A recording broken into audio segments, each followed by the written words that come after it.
మీరు నకిలీ సర్టిఫికేట్ కలవడం చేసినటువంటి దొంగ నా కొడుకు.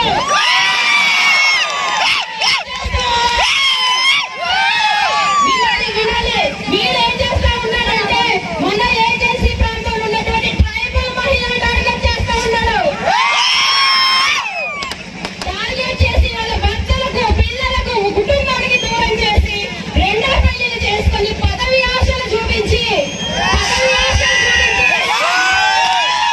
ఏజెన్సీ మహిళలు చాలా దారుణంగా వాడుకుంటా ఉన్నాడు. ప్రస్తుతం 10 సంవత్సరాల నుంచి మన ప్రాంతంలో జరుగుతున్నటువంటి పరిస్థితి ఇది మీ అందరికీ తెలుసు. ప్రస్తుతం మన డమ్మీ లక్ష్మి ఉంది, ఒక సామాన్య ఒక ఉపాధ్యాయుని, ఒక ఎస్టీ మహిళ, కానీ జీవో నెంబర్ రద్దు చేస్తే ఒక్క మాట కూడా మాట్లాడలేదు, ఒక్క పోస్ట్ కూడా పెట్టలేదు. ఆధార్ ఉద్యోగమే, ఒక ట్రైనే, కానీ గిరిశంకి ఏమాత్రం కూడా ఉపయోగపడలేదు. ఇక ఈ ఎమ్మెల్సీ అనంతబాబు అనే వ్యక్తి నేను గిరిజనేతలకు పక్కా గృహాలు కట్టిస్తాను, వారికి అండగా ఉంటాను, నేను ఒక గిరిజనేతండి, నన్ను నమ్ము ఓటేయండి అని చెప్పాడు. కానీ ఈ 5 సంవత్సరాల్లో ఒక్క గృహాన్ని కూడా కట్టించలేదు. 50-30 ఎకరాలు ఉన్నా దానికి వాల్యూ లేదు. పంటలు పండించిన గిట్టుబాటు ధరలు లేవు.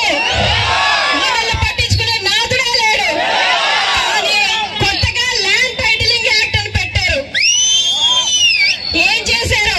మనకున్నటువంటి పట్టాలు, ఒరిజినల్ పట్టాలు తీసుకొని డమ్మీ పట్టాలు ఇచ్చి ఆ పట్టాల మీద కూడా దరిద్ర మొహం పెట్టుకొని పట్టాలు అందజేస్తా ఉన్నారు. తర్వాత సంవత్సరానికి ప్రతి సంవత్సరం జనవరి నెలలో జాబ్ క్యాలెండర్ ఇచ్చేస్తానని చెప్పాడు.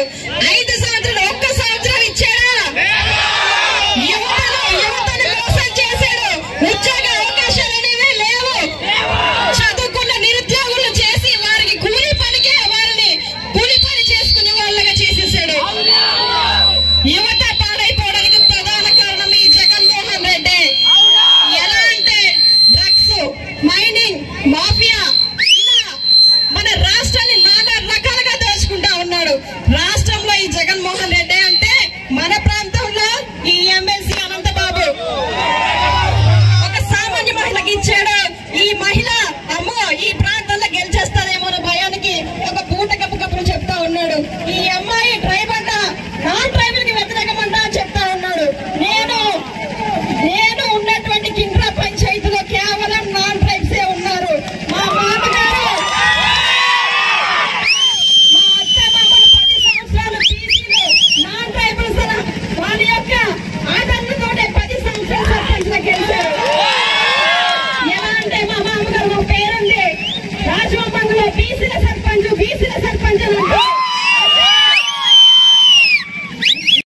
నేను ఎవరికి వ్యతిరేకం కాదు. ఎస్టీ, ఎస్సీ, బీసీ, మైనారిటీ అన్ని కులాలను కలుపుకొని ముందుకు వెళ్తాను. ఇలాంటి బూటకప్పు మాటలకు ఎవరు నమ్మొద్దండి.